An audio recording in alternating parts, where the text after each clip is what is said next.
તો આ તરફ સુરતના અડાજણ સ્ટાર બજાર બ્રિજ નજીક બે મહિલા મોપેડ લઈને ખોટી દિશામાં આવી રહી હતી અને બસના નજીકથી પસાર થવા લાગી હતી। તે દરમિયાન એસટી બસના ચાલકે બસને તાત્કાલિક બ્રેક મારીને અકસ્માત અટકાવ્યો હતો અને મહિલાને મોપેડ બરાબર ચલાવવા ટકોર કરી હતી। ટકોર બાદ મહિલા ઉશ્કેરાઈ ગઈ હતી અને ડ્રાઈવરને ઉપરા છાપરી 3 તમાચા મારી જાહેરમાં અપશબ્દો બોલવા લાગી હતી। સુરતના અડાજણ વિસ્તારમાં એક ચોંકાવનારી ઘટના બની છે, જ્યાં મહિલા દ્વારા બસ ડ્રાઈવર પર જાહેરમાં એક બાદ એક તમાચા ઝીંકવામાં આવ્યા।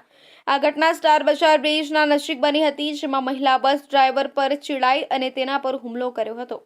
આમ સુરતના અડાજણ વિસ્તારમાં મોરા વિસ્તારમાં જતી એસટી બસના ડ્રાઈવરે પરિસ્થિતિ પર કાબૂ પાડી અકસ્માત ટાળવા માટે ઝડપી નિર્ણય લેતા એક અકસ્માતની ઘટના બનતી અટકી ગઈ હતી। એસટી બસના ડ્રાઈવરે સામેથી રોંગ સાઈડમાં આવતી મહિલા બસની એકદમ નજીક આવી જતા બ્રેક મારી અકસ્માત થતા અટકાવ્યો હતો। જે બાદ ડ્રાઈવરે બંને મહિલાઓને ટકોર કરી સમજાવવાનો પ્રયાસ કરતા કહ્યું હતું કે બેન, બસ ચાલે છે એ તો જુઓ। ડ્રાઈવરે અકસ્માત ટાળવાની સાથે કરેલી ટકોર મહિલાને ના ગમી અને તેણે ડ્રાઈવરને ખોટી રીતે આડેધડ અપશબ્દો બોલવા લાગી। વાત એટલી હદે વણસી ગઈ કે મહિલાએ ગુસ્સામાં આવીને ડ્રાઈવરને ધડાધડ 3 લાફા ઝીંકી દીધા હતા। મહિલાએ માત્ર એટલું જ ન કર્યું, પરંતુ પોતાના અન્ય લોકોને પણ બોલાવી ડ્રાઈવર સાથે વિવાદ કરવા લાગી હતી।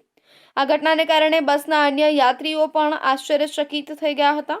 જોકે ડ્રાઈવરે પોતાનું સંયમ જાળવવા માટે પૂરતો પ્રયાસ કર્યો હતો। આ ઘટનાને પગલે ડ્રાઈવરે તરત જ અડાજણ પોલીસ સ્ટેશન પહોંચીને ફરિયાદ નોંધાવી હતી।